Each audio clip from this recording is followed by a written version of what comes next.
Chapter 2. The Howling. The air was crisp and cold. Jack and Annie shivered.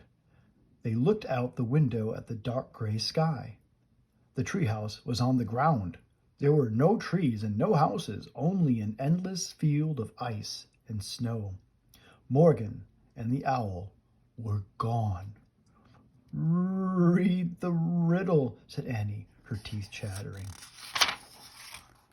Jack unrolled the scroll.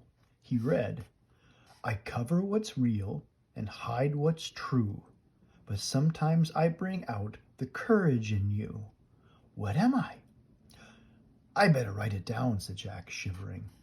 He pulled out his notebook and copied the riddle. Then he opened the book. He found a picture of a barren white field. He read aloud, "The Arctic tundra is a treeless plain. During the dark winter, it is covered with snow and ice. In early spring, snow falls, but the skies begin to get lighter. During the summer season, the snow and ice melt, and the sun shines 24 hours a day." "It must be early spring now," said Jack. "There's snow, but the sky's a little light." He turned the page. There was a picture of a man wearing a hooded coat with fur trim. "Look at this guy," said Jack. He showed Annie the picture. "We need his coat," said Annie. "Yeah," said Jack. "Listen to this."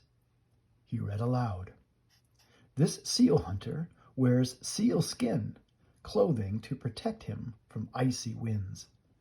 Before modern times, native people of the Arctic lived by hunting seals, caribou, polar bears, and whales." Jack took out his notebook. He wrote, "The Arctic. Seal hunters wear sealskin." He was too cold to write any more. He clutched his pack against his chest and blew on his fingers. He wished he were back home in bed. "Morgan said someone was coming to meet us," said Annie.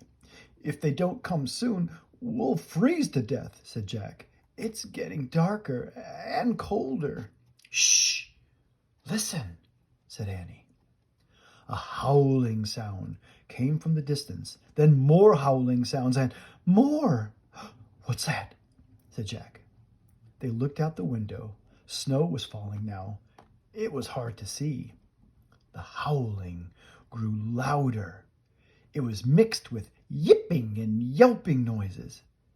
Jack and Annie saw dark shapes coming through the snow. They seemed to be running toward the treehouse. "Wolves?" said Annie. "Great. That's all we need," said Jack. "We're freezing, and now a pack of wolves is coming for us." Jack pulled Annie into the corner of the treehouse. They huddled close together. The howling grew louder and louder. It sounded as if the wolves were circling the treehouse. They whined and yelped. Jack couldn't stand it any longer. He grabbed the Arctic book. "Maybe this can help us," he said. He searched for a picture of wolves.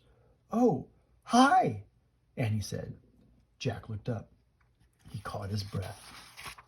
A man was looking through the treehouse window. His face was surrounded by fur. It was the seal hunter from the Arctic book.